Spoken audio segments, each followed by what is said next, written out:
So the walk begins. I mean, take it in short spurts. It ain't a race. It ain't set miles a day or anything like that. I mean, heck, I'm not exactly the youngest man in the world anymore. So, yeah, me and Azim, yes, Azim, my companion, my brother, my best friend, you know, he's out here with me. So I'm not alone.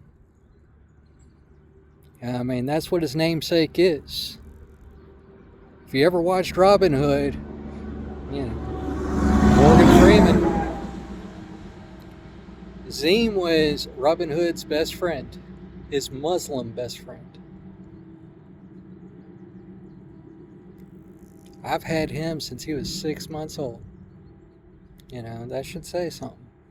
I hold no prejudice to anybody out there. And I've got stories for you that you'll hear. You know, because I'll be doing videos as I walk and sitting here talking to everybody about some of the things I'm seeing out there. And hopefully get some of your opinions too, because it is getting absolutely scandalous. You know. But scandalous or not, I've got my kids to think about. I mean, they're grown adults now. But end of the day, that's what I'm out here walking for. Their future. The future of America. I don't want my kids to live a life where they have to fear walking down the street just because of the government. My children should never fear that uniform. After all, I wore it. So, no, I'm not going to be taking pot shots at cops, trying to instigate fights or anything like that. That ain't my goal. And I don't deal in absolutes. I mean, there's a lot of horrendous stories going on right now.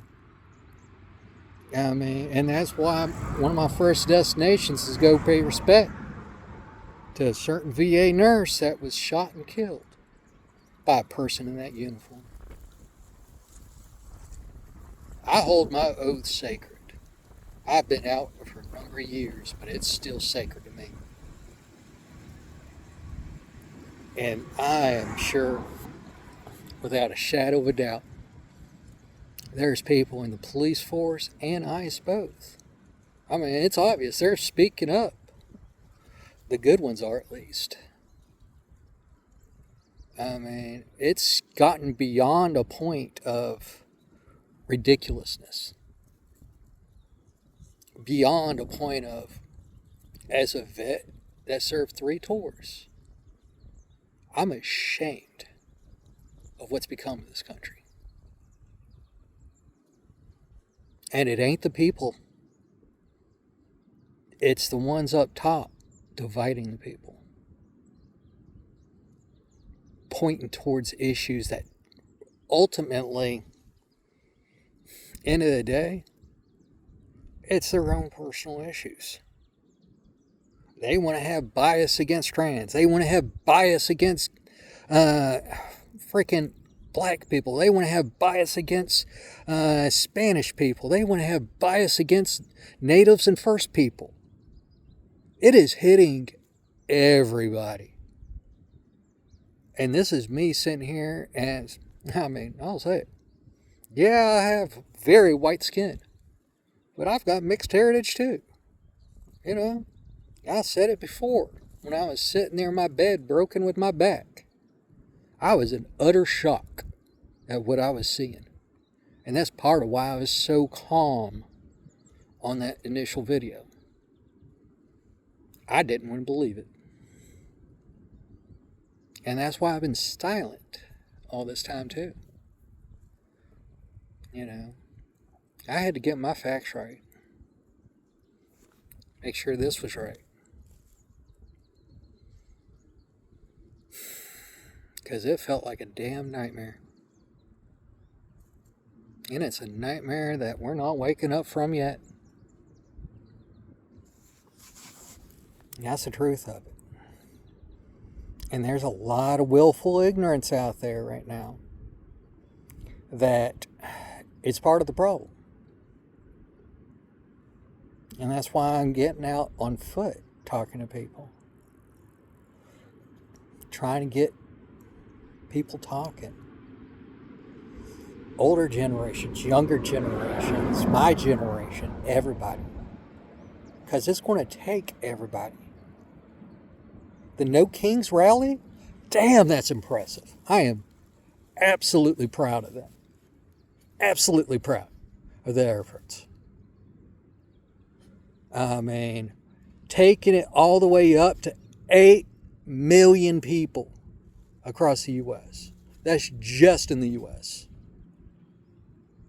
We had people all the way over in Japan and Europe protesting this dumbass we got up top. And yeah, I'll say it. Every president, even the ones I didn't like, I considered honorable. Because that's what I was taught, and I tried to take that stance.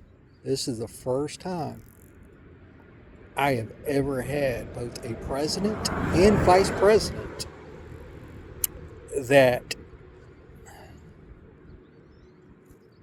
not just made themselves domestic enemies of this country,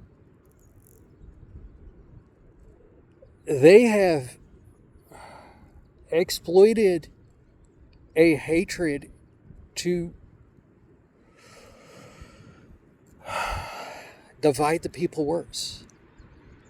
A history that has long been ongoing in this country.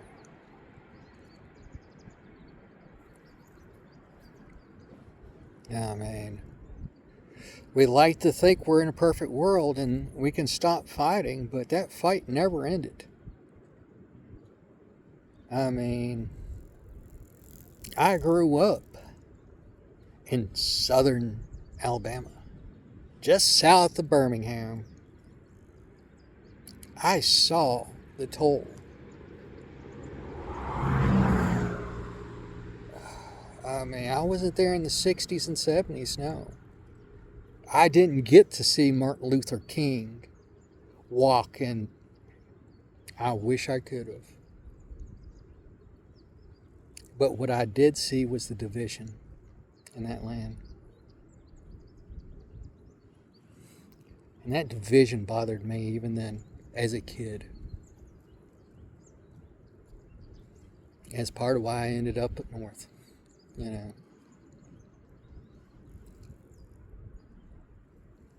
But in the Army, you learn something different. In the Army, hell, military period,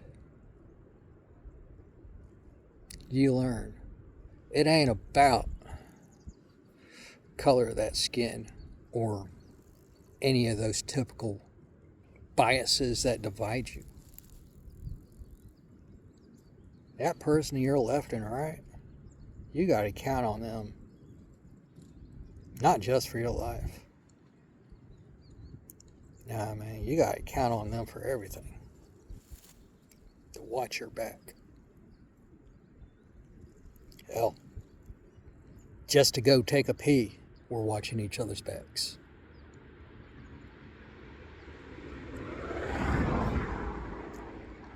You start dividing an army by race and all that, you see the results. It's played out in history already.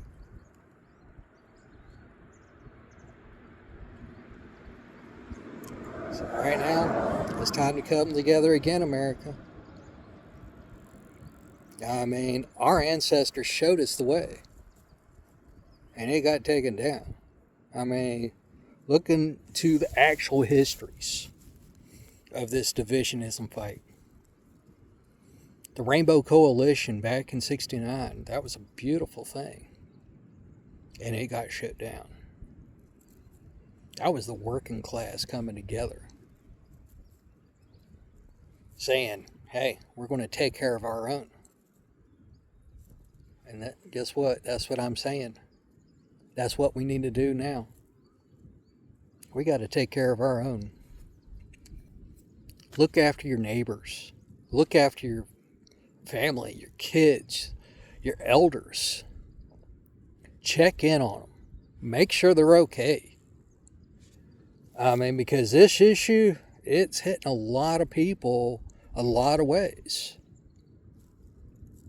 I mean, there's people out there that feel absolutely desperate, alone, isolated. Hell, I felt that way. But I'll tell you one thing. I mean, no matter what, in this country, you've got people around. We just got to learn how to get along again. We got to learn how to watch each other's backs. Because the government ain't going to do it for us. They're trying to divide us. They're trying to tear us down. They're trying their hardest to drive people into homelessness, into these for-profit prison systems, which is essentially slave labor that they barely pay anything for.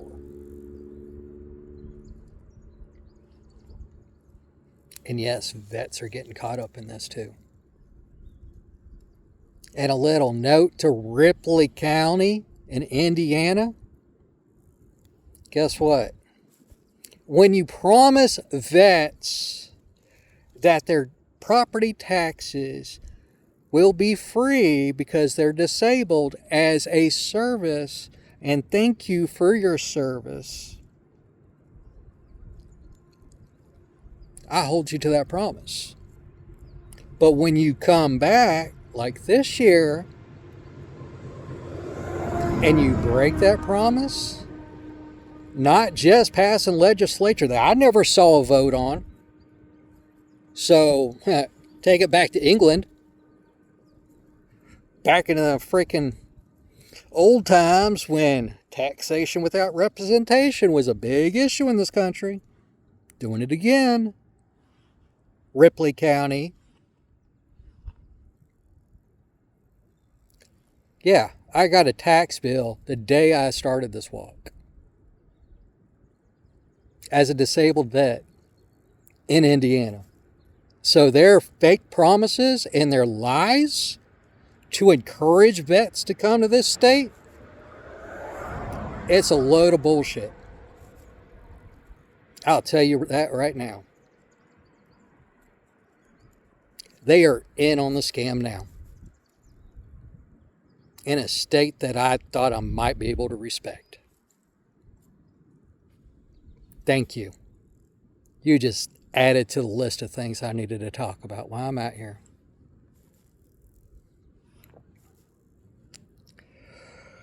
I tell you, America, there's a lot of things that tick me off. And that's part of why I'm out here. Because it ticks me off that much.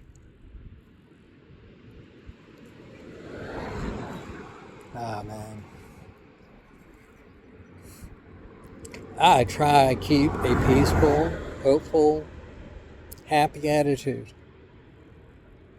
And since all this started, that ain't the case. So I'm making changes in my life. And starting with that is this walk. I'm going out there and I'm going to stand up and I'm going to say it true. I mean, I'm taking a risk, yes. But it needs to be said. And it needs to be said by the many, not by the one. The more we stand together, the more voices stand together, the louder we become, the more we can make change. I'm telling you I'm not inciting for any kind of craziness. I'm saying let's keep it peaceful. Let's keep it hopeful. Let's keep it on message. More than welcome to come out and join me. Hell, I'd love to hear your story. Ah, man, hell, that's what this is about. Getting to know each other again, talking to each other, hearing ideas from each other. Because I've got ideas too. I ain't coming in this without a plan. Hell, I know. I mean, I've got a hard fight on my hands if I'm ever going to take that seat. And there's many that doubt me. And I have one thing to say to my doubters. What did you do for your democracy today? Plain and simple. For me, it's worth fighting for. And I'll leave you with that. Time to get back on the road. Peace.